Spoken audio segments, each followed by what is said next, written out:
Turn on, tune in, and drop out at the Whitney Summer of Love show. That's next on Muse.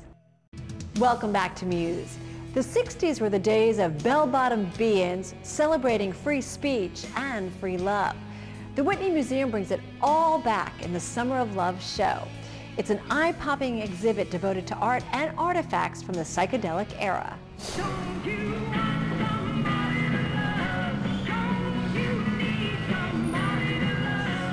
Sex, drugs, and rock and roll. They were all part of the psychedelic art movement, from paintings and posters to photographs and furniture to video and light shows. We didn't think of ourselves as artists back then. We thought of ourselves as performers. It's a real honor and a thrill to be part of the show here at the Whitney, in part because at the time the art world didn't take light shows seriously.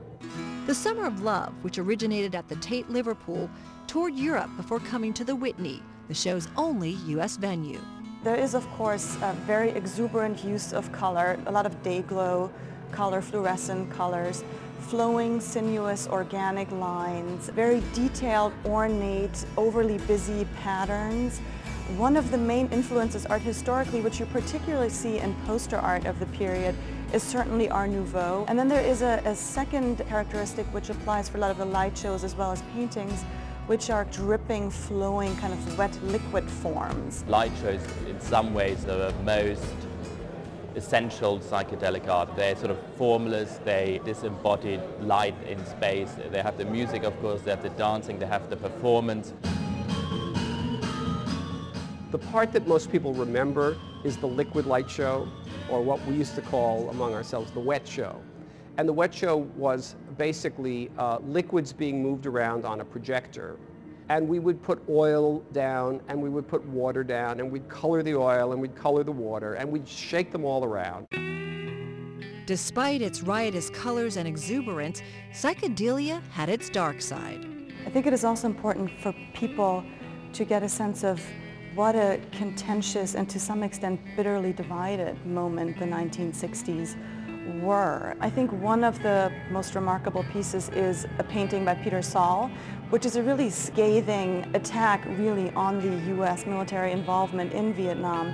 However, you will see his use of day-glow color and his use of very psychedelic lines.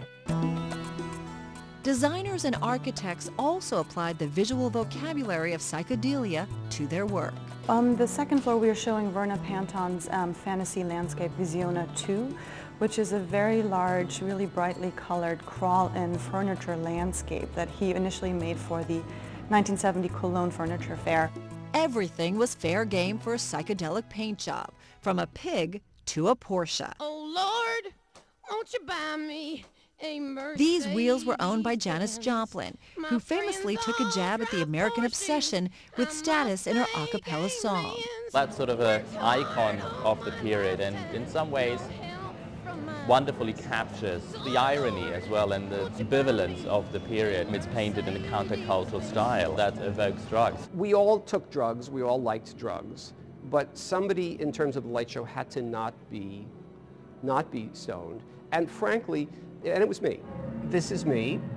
I find it hard to believe 40 years later that I grew a mustache in order to look older. I'm running these lights and I'm giving instructions and directing my friends, and we are producing amazing riots of color and form and shape on a large screen that's 18 feet in front of us, and 5 feet in front of that screen is Jimi Hendrix.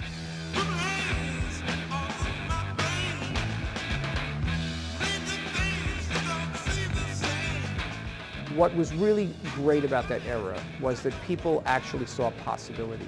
They saw that they didn't have to be what their parents were.